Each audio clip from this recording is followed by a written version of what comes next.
Welcome everybody to the next episode of Pengy's podcast, where today we are talking about Zelda with such fine guests as Nero, Hello. Amethyst Pandora, Hello. and of course Scruff. Hello there. How is everyone doing today? Good. And you? Yeah. You're not bad. Yeah, good. How is everybody's thoughts? I mean, the main thing that got me thinking about this as a topic was, as of recording, the most recent Zelda announcement with I forgot the name. I want to say Wand of Wisdom. Echoes of Wisdom. Echoes of... I was close enough. There's a wand in it. You get to play with a wand. You were thinking Wand of Gamelon. I was. It's because you play Zelda in both games. So, you know. And for everyone that turns around that has been saying in the comments, this is the first game you play as Zelda. No, it's not. Wand of Gamelon happened. Mm-hmm. The other Zelda ZDI game that I can't remember the name of. No, I think it was just the Adventure of Zelda or something like that. But yeah, there was two CDI games, so Yeah. this is not the first time. No. Also, if you want to count the Hyrule Warriors games, you play Zelda in those as well. So Smash. that's exactly. But that's derivative That's not of the the point. same, man. That's not the same. It is a game where you play as Zelda. Is it? It's Or true. is it not? Yeah, but you also play this and this. Did everyone see the announcement trailer for it? Yeah. Yup. And I've got Yes. to ask thoughts, because I've spoken to quite a few people about this, because I'm very, very excited. And I've a lot of mixed reactions from people that I know. I think they're taking a lot of lessons they learned in Tears, where like, people just want to build and mess around, and they're experimenting that to the nth degree. You know, that they have increased it so much, saying, "Yep, you can now do this, and this." So it seems to be some of the more experimental types of gameplay from Tears have made it through. I'm liking a return to the Link's Awakening remake style as well. I always go on there. No, I just want to agree. It's a very cute art style. So. Yeah. I mean, I do like it when they shake up the formula a bit. I must admit, I've got slightly to screw with the art style. I like Link's Awakening. It is my favourite Zelda game. Mm-hmm. I don't enjoy the art style of the remake. I know that it's the eyes. I don't like the eyes. Everything else is fine. It's the eyes. That's just... They look right into your soul. They do. They're just so dead. They're literally just so dead behind the eyes. If they'd have used what was that 3DS one? Link Between Worlds. If they'd have used that art style, excellent idea. Fantastic. Would have been great. But that's a personal quip. Well, I spent the entire trailer just going because I think the evening before I'd been saying to my partner, "Oh, it would be really nice if they did a Zelda game announcement with this kind of concept." And it's like, oh, okay. So that's nice to see. Just had your crystal ball out that night, did you? It's having one of those moments where it's like, it'd be nice, but I don't think it's going to happen. Yeah. And then it happened. It's like, oh, they've clearly been nagged enough by fans over the last so many years. Mm-hmm. I mean, as you said about like the creative idea of things, and to be fair, Pandora, very much like you, we was all watching the announcement for the entire Switch showcase in the TYG Discord, and quite a few of us. I was the loudest, I think, when the Zelda one came out. But everything that happened, I was like, "Oh my god, you can do this!" And I got progressively louder and more excited every time they just showed something new that you could do in this new entry. Yeah, and it looks so silly. Want to make a bridge? Bet. Want to throw something? Yeet a rock. Why not? The world's your oyster. And I'm like, yeah, okay. I like doing... That's one of the things I really enjoyed about Tears of the Kingdom. Mm-hmm. More than Breath of the Wild, I must admit. Was the silly contraptions and, your complete out-the-box thinking to deal with situations. And I'm glad they're keeping that, but also seems like they're kind of going backwards a little bit. I'm hoping that they actually might have traditional dungeons, but with this new play style in mind, which I think could be interesting because, they've had non-linear dungeons before. Again, Link Between Worlds, there was 8 dungeons, but you could literally tackle them in any order. As long as you picked up the item from the starting point. But you could get the item whenever you wanted, and you could tackle any of the dungeons in any order. So hopefully they kind of bring some of that in with the, here, you've got this item, see what you can do with it. Probably they will try to appeal that part, like the Metroidvania part. I think they try to appeal this with this because of the stuff you can create and such. So I think like you will get more and more power, and you get more like furniture stuff. like you can create. So I think it's like, yeah, you can create this now. Now you have more access to higher areas or whatever, you know. Hmm. I think we will try to appeal this way. Not sure, Well, of course, but It's funny what you say about the more power thing, because one thing I did notice, and this was me really watching the trailer. I watched it about 6 times, I won't lie. One thing I noticed very quickly is the amount of things you could summon were relative to the amount of triangles behind your new companion. And obviously, when they were showing off the game, you only had, or the companion only had 3 of those little triangles behind him. So you could be very well correct in the, we could probably increase that later, because again, like some enemies took more than 2 triangles to summon. I think the moblin with the big axe that they showed off, that took, I think, 2 or 3 triangles to summon, where a rock was only 1. So there could be something in play later on mechanically with that. It looks like a very interesting fighting style. Plus, you know, you can just throw a table at someone. Yeah. Like, I'm just take scared that. a bit. Exactly. Deal with every problem, just throw a table at it. just throw him. Throw it. That's how I deal with stuff in D&D. Strength build, table. Go. It does make you think that they may have taken some pages out of Larian's book, because their games, like especially Divinity. Yeah, it was like there were stories of people like killing bosses, like 50 paintings dropped on their head, you know. Yeah, but the same is in Baldur's Gate 3. Yes, yeah. and they brought that over to Baldur's Gate 3, yeah. So, yeah. Makes you think they took a page out You of wanted Larian's. high advantage? Here, take some boxes with you and just go open the box. Yeah. But yeah, Echoes of Wisdom looks very interesting. It looks like, as I say, I'm always applauding for thinking outside the box when it comes to their IPs. As a self-proclaimed long-time Zelda fan, I would say if any series has continued the out-the-box thinking, Zelda has done it from day one. Every game they've done something weird. Yes. And it's usually, not always, usually always worked. You know, Skyward Sword, for example, had some fantastic ideas. The weapons and the upgrading the weapons, brilliant idea, loved that. Hated the reusing of the same area 9 times. That was not okay. I might be making that a bit. It's probably not 9. It's probably like 3 or 4. But again, 3 or 4 is still more than 1, and that's not okay. New areas would have been nice. But again, they had some interesting ideas. What was that 3DS one? Was it Triforce Heroes where you had 3 friends? Or 2 friends, I should say. 1 yourself. Yeah. Again, very interesting game.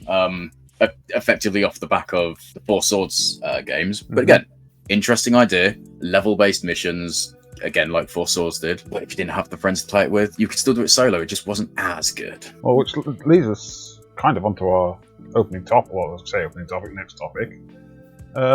Your own personal history with the series. You know, what was the game that introduced you to The Legend of Zelda? Nero? I can start. Like, it's a short one, I guess. Back then, yes, as a baby, I will say this.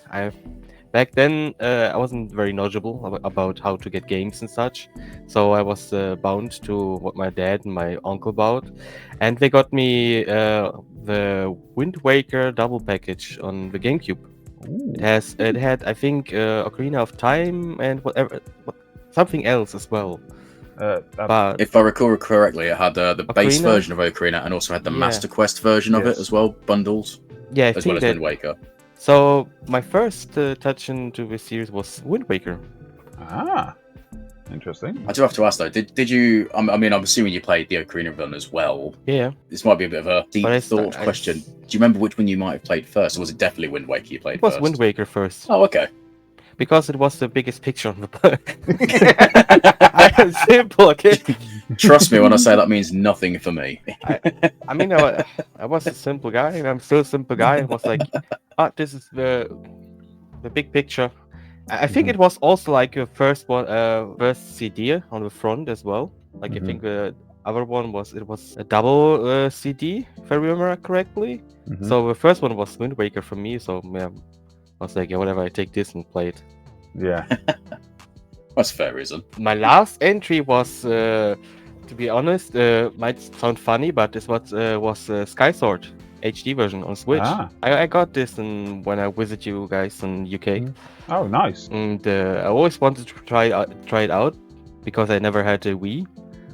And this game had this mechanic, right, as you said, like the fun mechanic with also where you could like had in your numb or whatever it was called in your right hand, left hand, you had your controllers. So you had to swing and you use your other hand for the shield. They kind of replicated on the Switch, and that was fun. And before that, I think it was Link's Awakening. No, not Link's Awakening. Link to the Past. That is a solid game. Yeah. And for that, it was Link's Awakening, yeah. Yeah. And then it was what I played. It was here. I forgot the name. The open world first one. Breath of the Wild. Switch. Breath of the Wild, yeah. Nice. Which I didn't like very much, but yeah. Do you know what? I really enjoyed Breath of the Wild when it came out. However, my problem with it is, after playing Tears of the Kingdom, I kind of never want to play Breath of the Wild again because Tears of the Kingdom did everything so much better. It's like, I don't really want to go back. This is so much better. That's the problem with like older and newer games, right? We can try. We'll learn from. We hope as gamers that they learn those problems we had in the first game and then improve it. Like look at Borderlands 1 and 2 and 3. After you played 1 and then played 2, you don't want to go back to 1. When you played 3, you don't want to go back to 2 and 1 because no. Well, I don't think that works in Borderlands. I know a lot of people that prefer 2 over 3. A lot of people prefer 2. I prefer 3, to be honest. Gameplay-wise, 3 is fantastic. Well, we can say that for a Borderlands podcast, can't we? Yeah. I just said like this can be used as an example because like it's hard to do compare them obviously because like this one came out first. We tried it out for the first time, I think, and they saw the potential, they saw the appeal of people, they saw people liked it. We saw the stupid stuff they did and enjoyed it, and then we're like, okay, let's see. They tried. I hope they tried to fix some stuff and make it better and such. And so then Tears of Kingdom came. So, as for me, it's always like, it's hard to compare, man, because like this game came out a few years before, and so obviously, if you like Tears of Kingdom more and then can't go back. Understandable because of that reason, maybe you see it different. It's okay. See, the first game I tried playing was Twilight Princess, but I only got about an hour in because my younger brother was playing it at the time, and I was like, well, I can't get in on playing this because someone else is playing it. Yeah. And then so the actual first game I properly played was Link's Awakening on the Switch. Oh. And I really enjoyed it. I was like, I want to play more. So it's just like, okay, so I'll play Breath of the Wild next, and then Tears of the Kingdom. And I really enjoyed Tears of the Kingdom. It's just like, I don't know, building all that stuff and throwing it at things or sticking. It's not just like building though, is it? Like you've got fusion. Like that's one of my favorite thing was like, what happens if I do this and this? Oh, something really dumb happens. Wicked. Let's carry on. Let's do that again. Something that spits out fire. What happens if I put it on my shield? Portable flamethrower? Okie dokie then. So much joy. I'll just attach this icicle to something. Oh, brilliant. Oh, no, it's melting. That sounds fantastic. Because, self-confession, I haven't actually played Tears yet. I've watched everyone play it. This looks like fun because my history with the Zelda franchise is a bit strange. So, way back when in the ancient times, I'd seen the two on the NES. I'd almost bought the SNES, but my first game was actually Link's Awakening on the Game Boy. So yes, that was fun. I enjoyed that. I enjoyed playing it on my brick, carried everywhere. It's huge. Have you seen a Game Boy these days? It's huge. I remember having one. Yeah, I picked one up and I was like, oh my god, this thing's massive and the screen is tiny. How did I play anything on this? Then it was Link to the Past on the SNES, and then the longest break because it wasn't until the Switch I picked up that I actually picked up another Nintendo console, and then it was Breath of the Wild. And then ever since then, I've gone backwards. I've on stream I played Wind Waker and Twilight Princess. I just played Ocarina due to the backwards compatibility. I didn't even know what the Seasons saga was. I was like, oh my! And that you didn't know that. I know. I didn't know what the Season Saga was, and Minish Cap. I love Minish Cap. I was like, oh my god! I've been sleeping on this series for so long. And then, I recently did Hyrule Warriors as well. I mean, some people say it's not a traditional Zelda game, but it's a Zelda game. If you like Warriors games, it's awesome. Yeah. I thought both Warriors games are really good. I really enjoyed them both. Yeah. I haven't played the second one yet. I played the demo of it, and I thought, yes. I do have issues with the second one. What about you, Pengy? What's your... Oh, here we go. Strap yourself in, guys. You're opening a box here. Yeah. To be fair, it seems to be like a general consensus. My first one was also Link's Awakening when I was about 5. My dad had it on his Game Boy, and obviously I used to play it, and I had no idea what I was doing, but I knew I was doing it well. And obviously, as I got older and I was actually able to understand the stuff, it's one of my favorite. I love the story, the world, just how melancholy and dark it was. This beautiful, happy island that it's like, actually, really horrible things are going to happen if you beat the game. Oh, okay.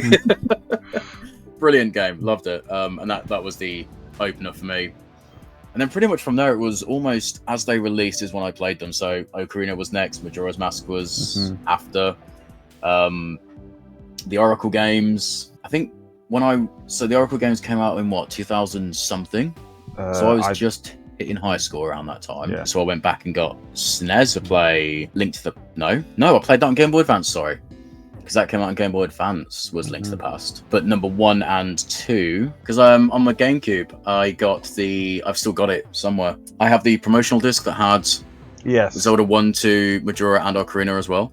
Yes, isn't that quite a collector's item now, that disc? I believe so. I got it for about £3. Back before people thought these things were worth money. Yeah. So that was actually my first introduction to 1 and 2, and then obviously Wind Waker, then Twilight Princess. You can pretty much whatever order they came out, more or less the order I played them, give or take. Yeah, long time, and even like the weird, as I said earlier, like the really weird ones. So like Triforce Heroes, for example, not everyone's favorite or cup of tea. I enjoyed it. It was weird. It was different. They tried something new. They didn't go back to it. Well, it wasn't new because they had 4 swords, but 4 swords, and a little bit in Minish Cap as well. They was it? No, that was Link to the Past. They did that. Link to the Past on the Game Boy Advance. They did it because you. In that case, I didn't play the Game Boy Advance. Yeah, on the Game Boy Advance for Link to the Past, they actually did 4 Swords Adventure, and if you did things in that, you could go back into the single player game and actually open an extra dungeon, I think it was, or an item or something like that. But you had to do so much in the multiplayer side to unlock it. It's very sort of hidden. There's some trivia for you. Yes. It's like whenever they do, I mean, not all the time, but whenever they do like re-release on the console, they do add something a little bit, don't they? Yeah, like an extra dungeon, but they don't do it as much these days. Because I don't know if there's an extra added to Skyward Sword or anything like that. I do know they changed the controls. Yes, obviously. You could still play it as you would on the Wii. But they also changed it so you could just play it in handheld mode, and not swing your arms around. Yeah, flick of the stick. Then they changed the motion of the stick. Yeah, it was actually it wasn't that one, but it was when they did Twilight Princess on the Wii. They actually changed Link's dexterity because traditionally Link was a left-handed character, but because they wanted to include the Wii motion, they made him right-handed. Unless you played it on the GameCube, and then it was the other way around. Yes, because they had to flip the entire game. The map was mirrored completely for the Wii version. They were, this is a bit too complicated, so we'll just flip the entire game. So if you've ever only had Twilight Princess memories from the Wii and you play it on the GameCube version, you're going to feel like a fish out of water because everything is the wrong way. Yes. Where you remember things being the opposite side of where you should be. Use a bit of knowledge for you there. I mean, since we've touched on little bits of obscure knowledge, does anyone have any more obscure knowledge? Well, he says, feeling like it might only be me that has the most obscure knowledge. I have a little bit of a contentious point here. Link is not mute; he is just silent. He does speak in games. He just mean- doesn't like doing it. Mm-hmm. He just likes to moan, I guess. Yeah, and because you do actually respond to you have conversation choices even in Breath of the Wild. You literally respond to conversations, you just don't hear it. Yeah, I mean, yeah, it's definitely. Yeah, I'd agree with that. Mm-hmm. Also, he's definitely not mute because he shouts "Yeah!" Yeah, enough.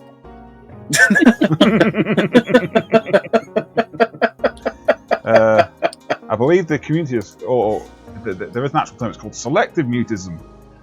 That's what Link has, because he literally, even back to the Adventures of Link, there's a line he says. Is it going to be the TV show by any chance? No, not the TV show. Not Oh, okay. Excuse me, princess. Do you know, I thought that's where you were going with that. That was probably my iteration of Zelda as well. I remember watching the cartoon.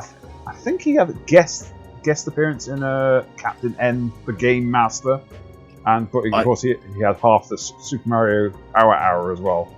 I unironically genuinely loved Captain N. Yeah, I thought that show was really good.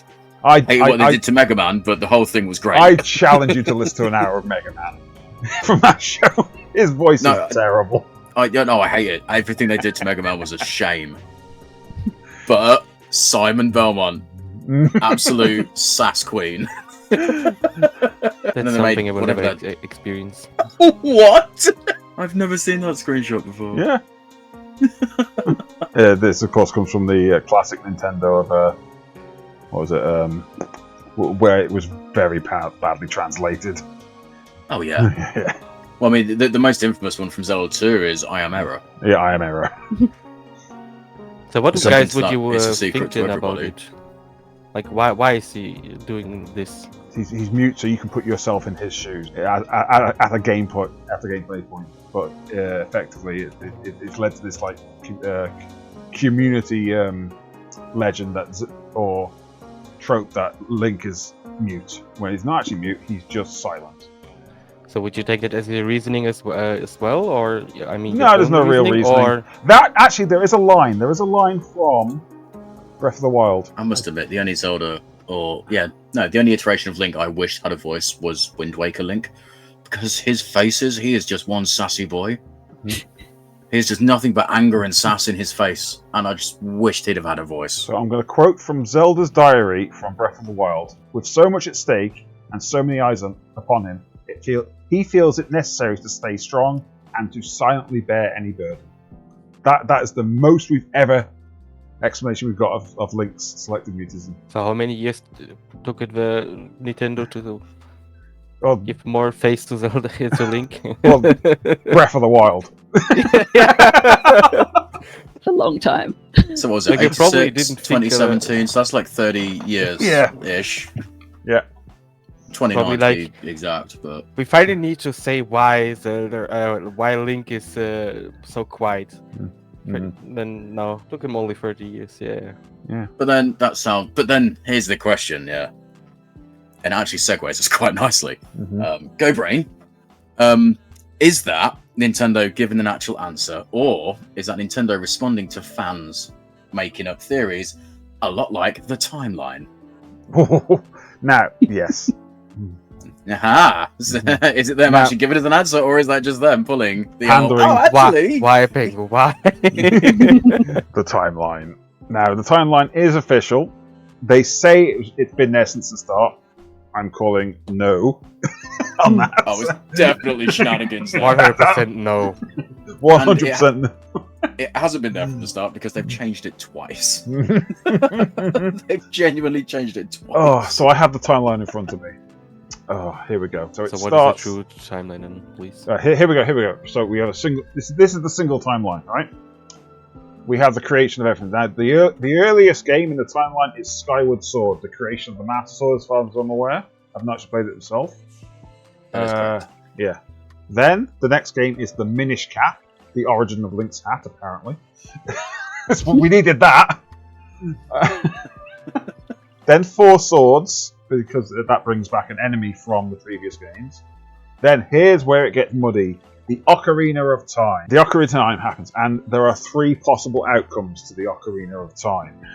This is where the timeline splits. Timeline number 1. The hero is defeated at the end of the Ocarina of Time. This leads us to the Decline of Hyrule, which leads to A Link to the Past, Oracle of Ages, Link's Awakening, The Legend of Zelda, and The Adventures of Link. That's the Dark Timeline. That is the timeline where Link was defeated and Ganon was victorious. Thus, he creates the Dark World. He corrupts the Golden Land and makes it the Dark World. Now, if the hero is triumphant, there are 2 possible outcomes of this. So, there's the era where Zelda, at the end of Ocarina of Time, sends you back to the past to live out your life as a child again. This leads to the Majora's Mask timeline, where Majora's Mask happens, then... Which also, without meaning to butt in, is also the actual ending you see in the game as well. You see Zelda actually send you back as well. Yes. So it's just...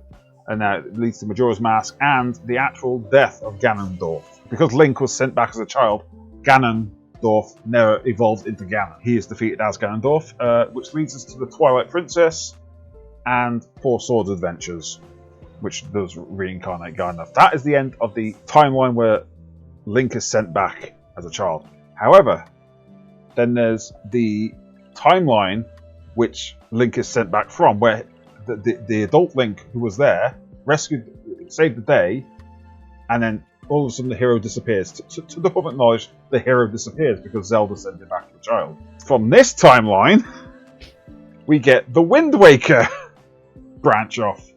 So something happens, people pray for the hero of time, but he's gone because he doesn't exist in this timeline anymore. So Hyrule is flooded, which gives us the Wind Waker, then Phantom Hourglass, then Spirit Tracks. Whew! That is the 3 timelines. We have Decline, Child, and Missing Adult. However... there are also games missing as well. Yes, there are games... Because this was made before certain games were there are certain games. Now, Hyrule Warriors is fan canon. Hyrule Warriors is the convergence of the 3 timelines. The thing is, it shouldn't be fan canon. It should be canon. 100% stan this, okay? Yes. It should be canon. That it brings together the timelines to one unified timeline again, then an incalculable amount of time passes for the Breath of the Wild. It's incalculable because all these stories are now past the legends. They're all real, they're all follows. We don't know. Because there's it's literally step 2 of the Underpants Gnomes plan. It's like the question mark prophets. So that is the timeline as is. Oof! Where Echoes of Wisdom fits in, I don't know. I'm not that big brain to work that out. I'm going to suggest the Decline of Hyrule because it looks very Link to the Past, Link's Awakening style. So I'm going to get it in the Dark timeline. Don't hold me to that. Do you know what? Now you say it would make sense actually for Link's Awakening to take place there. Yeah. Mainly because obviously, as most people, sometimes there's again fan fighting, infighting. Mm-hmm. It's the same Link. It's not the same Link. Technically, yes and no is the answer to that. Yeah. So, Link to the Past, Oracle, and Link's Awakening are the exact same Link. Yes. That one Link did 3 entire things on his own, like a trooper. And in A Link to the Past 2, in Japan is what it was called, and over here it was A Link Between Worlds, you play as that specific Link's descendant. Yeah. So again, that would obviously slot naturally into the Decline timeline. And I believe the Child Link appears, well, not the Child Link, but it's the Child Link grown up appears in Twilight Princess as the I'm going to put the name, Stelphos. There's a Stelphos in the Hero Shade. Yeah, mm-hmm. That is the Zelda, the Link from Ocarina and Majora's. That is indeed, yes. So he's gained obviously all the knowledge that he's accrued from being an adult, but obviously going back to a child, so he's had all this knowledge. Yeah. He's had no reason to use it, so he just effectively became that, and then passed on his wisdom. There's also rumours that the Skull Kid in Twilight is possibly the Skull Kid from Majora's. Now that I've not heard that one. That's interesting. It's just odd that there's a single Skull Kid just messing you about it in one part of the Twilight Princess. I can see where they're coming from. I do want to reject it because at the end of Majora's Mask he kind of reverts his ways. And and he's not that big of a pain after the He's- events of he's Majora's Mask are concluded. Like he goes back to not. He's not that big of a pain in Twilight Princess. He's just a little nuisance. Okay, in that case, yeah, that does make sense. He steals like one of the seeds of light you have to collect. I think it's what you have to collect in Twilight. Oh yeah, yeah. The seeds are light for the fountains for the goddesses. Yeah. Interesting theory. Oh, I can see it. Actually. And of course, and what was it the second Hyrule Warriors game? Again, muddies the timeline by being an alternate, being an alternate time start to Breath of the Wild. It's like, oh my goodness. I have so. Do you know what my issue? I'm not going to spoil it for people that haven't played it. However, playing it like they publicized it as the prequel to Breath of the Wild, and as you play it, it mostly okay. There comes a point about 3/4 in where they go, so it was a prequel, and now psych, alt timeline. At this one pivotal point, they go, nah, alt timeline now. But the rest of it was a prequel up until that juncture. And it's just like, why would you do that? Like, we knew what was gonna, we all knew what was going in for. We knew that the champions did the whole, failing. That was kind of the whole thing of Breath of the Wild, is that the champions failed. That was the point. Everyone knew that's what was going into. But they still had to have a hero's outcome, and they made the timeline extremely muddy. So, I mean, more so. To be fair.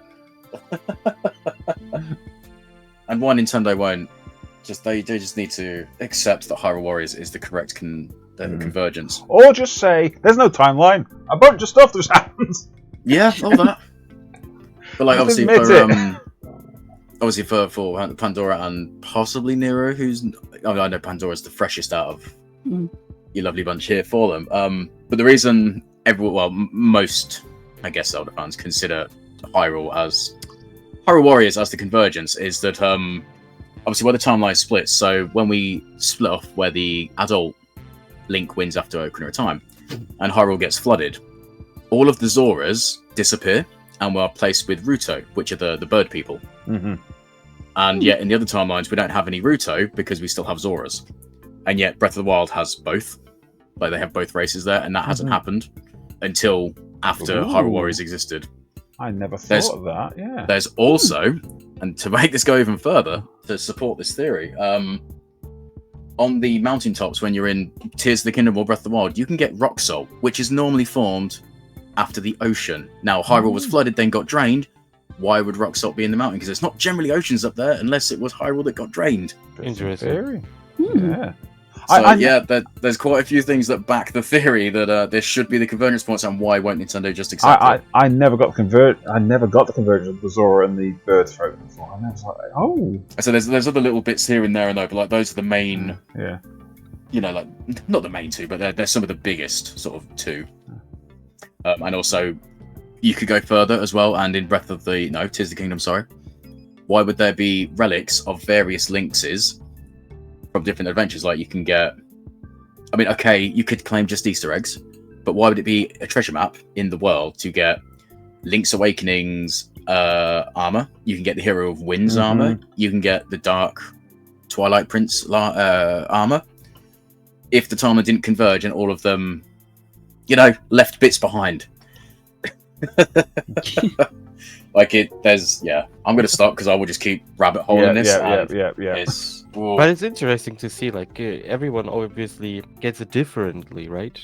Yeah. So for me, it was like refreshing to see someone like explaining this stuff like this way, because like I wouldn't like thought about it at all. That's what I said. Like most like you get. I don't want to say die hard. That's probably a strong word, but again, like I've enjoyed literally since I was a child. I've loved these games, and it's one of the few games I think I've soaked up as much information about all of them as I can. So little things like that, I'm like, whoa, why is this? Hang on, what's going on here? Also, the Koroks. I just thought of that as well. Koroks is another one. Because obviously in Ocarina of Time they were the Kokiri like children, and then they became Koroks in the adult timeline where. They actually became tree people. The other two timelines don't. Wait, no, they do. Oh. No, they don't. They have Deku. Sorry, in Ages, I was misremembering that. Yes. No, they have Deku's, but again, the Wind Waker timeline, because that's just the first one. Again, they're the ones they have Koroks in onwards, and then again back into Breath of the Wild, they have Koroks again. You know, like if you want to go digging, like it is there, like it's. But Nintendo were like, no, it's not, not canon. No. I mean, maybe it's really just coincidence. Who knows? I mean, it could, yeah. Like, you know, as we said, or as Scruff said, it could just be a case of, yeah, we don't really know. They just throw in a dartboard every game. Yeah, we'll place it here. Why not? Yeah. We'll let the fans do it, and we'll just go, oh, actually, that's a good idea. Yeah. Hilariously, at least to me, I've just noticed because I actually looked up the page for the timeline myself, just to see what ones they had on there. Yeah. The page number in Hyrule Historia is 69. I know. That's the page. Nice. Amazing. Yes. Oh. Oh, brilliant. But in fairness, there is only one timeline that matters, and that is the Faces of Evil and the Wand of Camelot.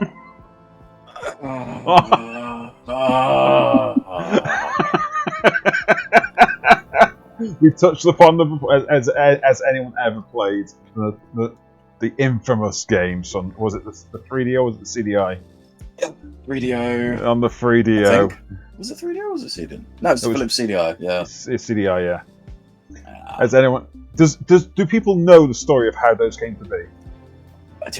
Yes. No. Okay. Sort of. Right, so You're about to, kids. Strap in. You're about to. So the legend goes. The legends go. Right, that's what it was. Sega were making a killing with their Mega CD with terrible games, but enhanced with like full motion video. So Nintendo were like, we're going to outsource the two companies to make a CD player for our Super Nintendo. Those two companies were Panasonic and Sony. The deals fell through, but part of the deal was that Panasonic were allowed to make games using Nintendo characters. They have actually made a system so that the deal held up. So Panasonic were able to make some Mario games and some Zelda games. They made one Mario game and they made 3 Zelda games. So that's the story. It was a deal they made with Nintendo. It does go a little bit deeper. Yeah, it goes a lot deeper than that, but yeah, that's basically. It wasn't so much as failed. It was like Panasonic, I think, offered them a cheaper deal or something, and they snubbed Sony. Yeah. So that's why the PlayStation exists, because they was like, well, fine, we'll do our own thing. With blackjack. Yeah. I was thinking it. Yeah. Yeah, so that's also how the Sony PlayStation came to be. It was a deal that fell through with Nintendo for a CD drive for the Super Nintendo.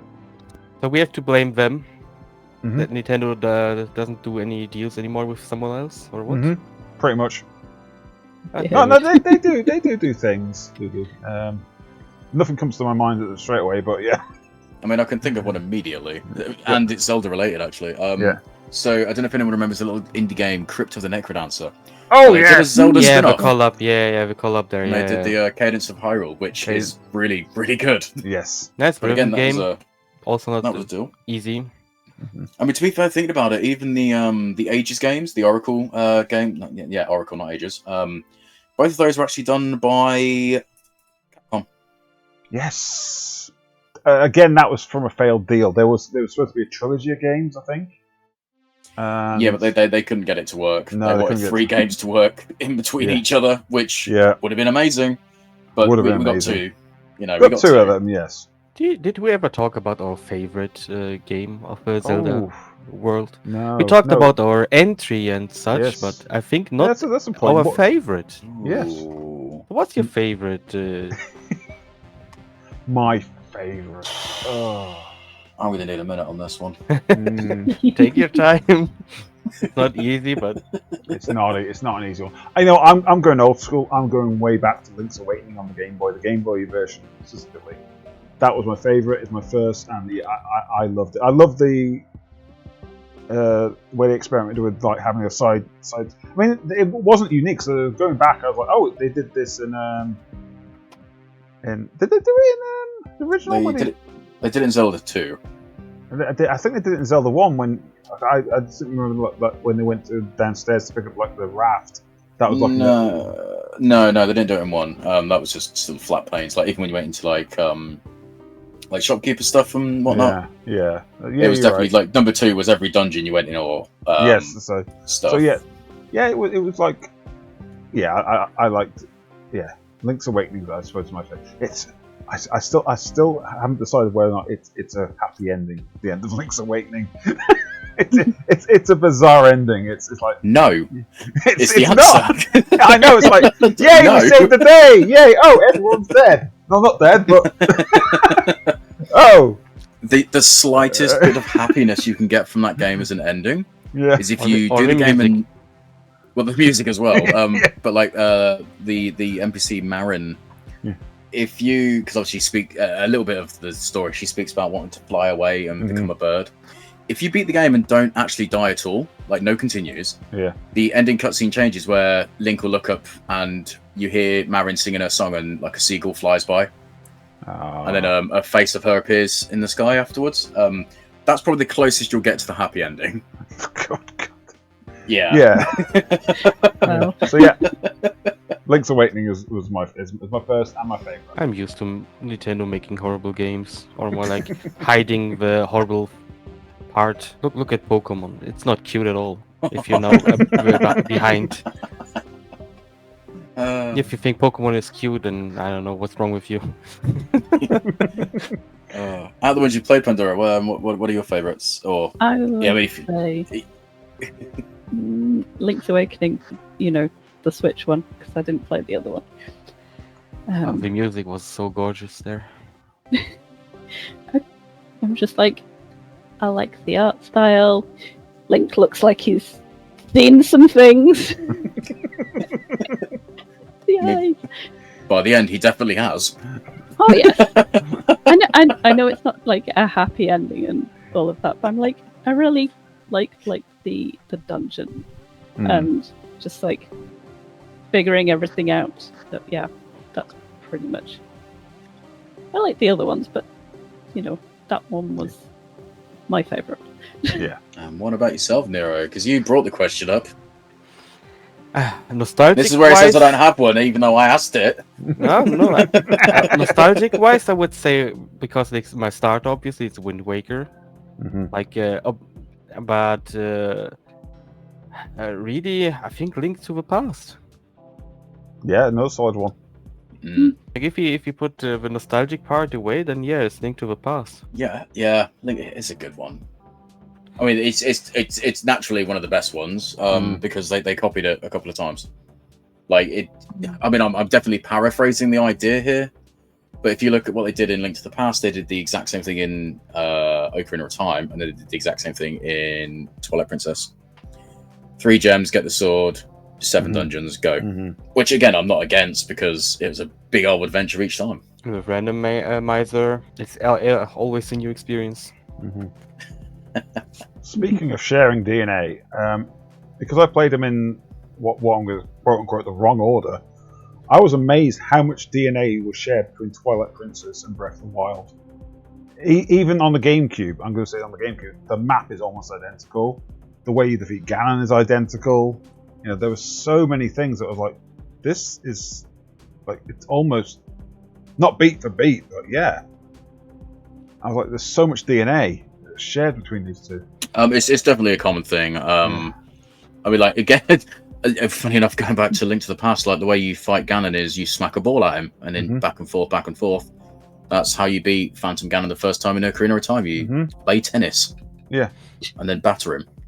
It's hard to invent new stuff, so yeah. Sometimes if it works, roll with it. I suppose it's better than his original outing, where he was literally invisible, and you had to hit him with you had to hit him to make him visible. Yeah, wow. And then shoot him with a silver arrow quickly while he was visible. I mean, to be fair, the best way I've found of playing the original Zelda is if you can get hold of it without using the word I want to use.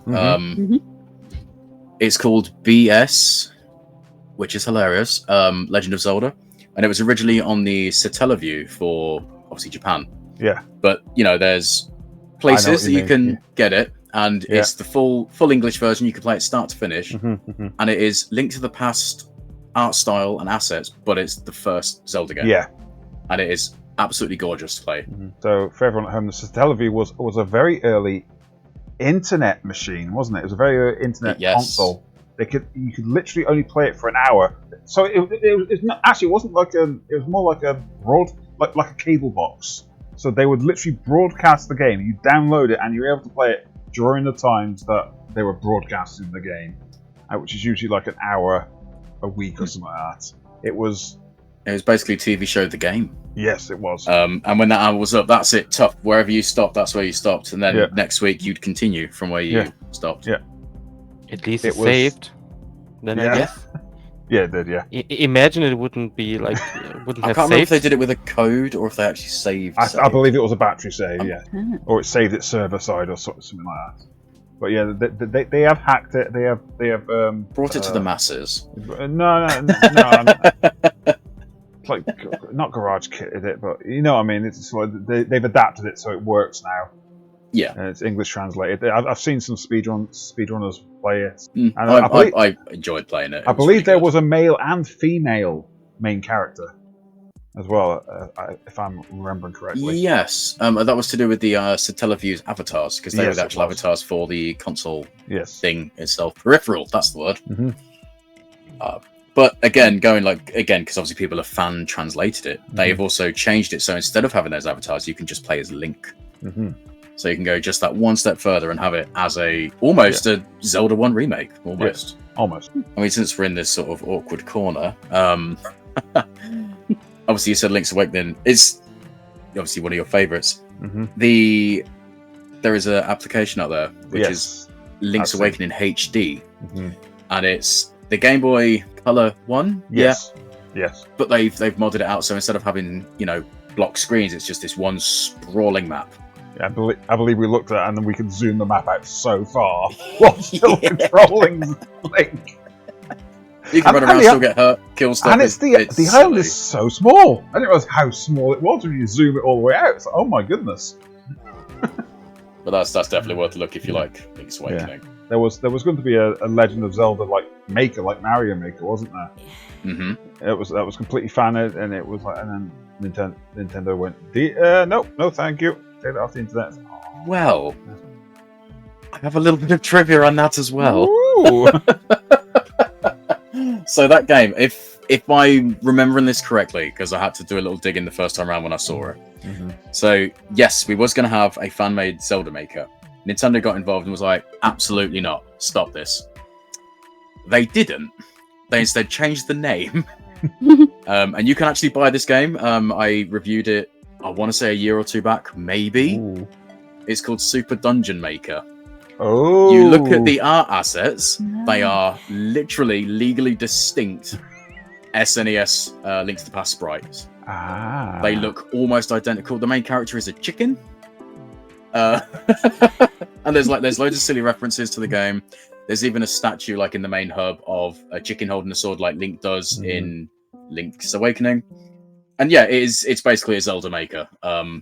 And if I'm remembering it right, it was either another team that was doing the same thing, saw Nintendo slap them, was like, right, we need to change everything now. Or it was the same team and they was like, well, actually, we're just going to change the name and do this, and ha ha ha ha. And it's on the Switch store, so, you know.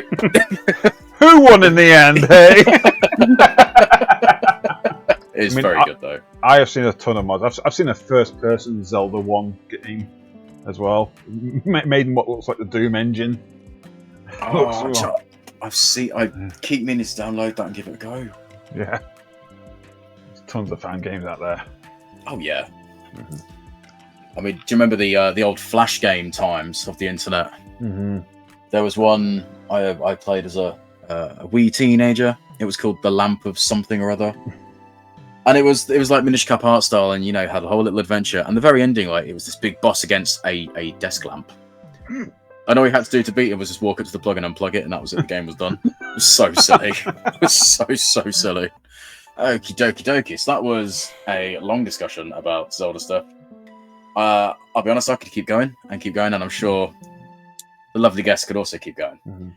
But I know that a couple of the editors, one of them being here, might not be happy if we did that. So sadly, we are going to have to wrap this up. But I think definitely with a final probably like a final question as a wrap up is what would you like to see in the new Echoes of Wisdom as a shake up outside of what they've already tried? I guess nothing.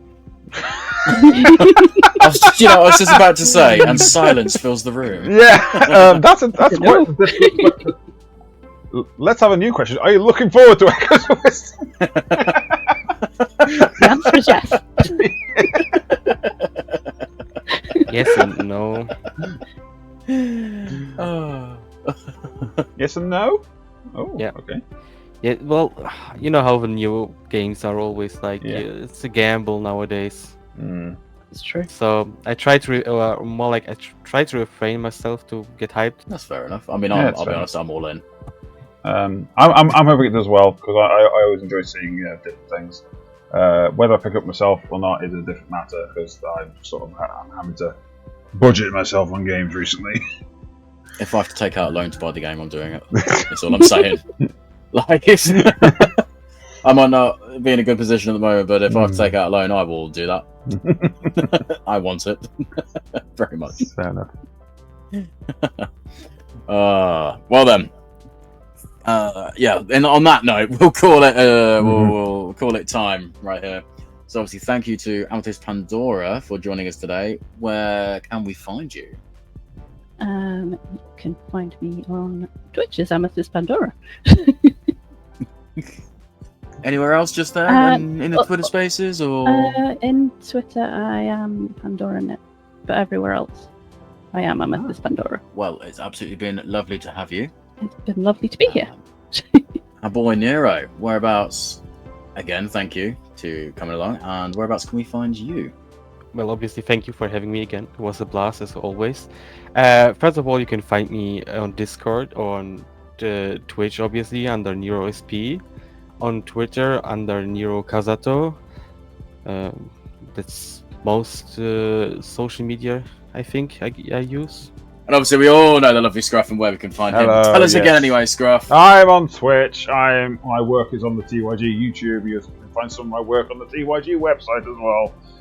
I am everywhere, almost everywhere where TYG is. So yeah, keep a lookout. And as always, I'm the loudmouth Angry Penguin, of which you can also find on Twitch, and usually scattered around the other TYG spaces, either directly involved or indirectly. I'm usually somewhere around, and as long as everyone's happy with it, we will also put all of the links of everyone and where you can find them in the old description. And yeah, so if you liked it, if you like Zelda, if you liked hearing us just ramble about Zelda, do the old like and share and follow and subscribe even, because it's not follow here, it's subscribe. But until then, go check out some of the other stuff. But some other lovely shows and content floating around on the YouTube channel. So again, go give it a little look-see if you haven't yet. Until next time, see you later and goodbye and toodle pip. Love you, bye! Good night. Bye.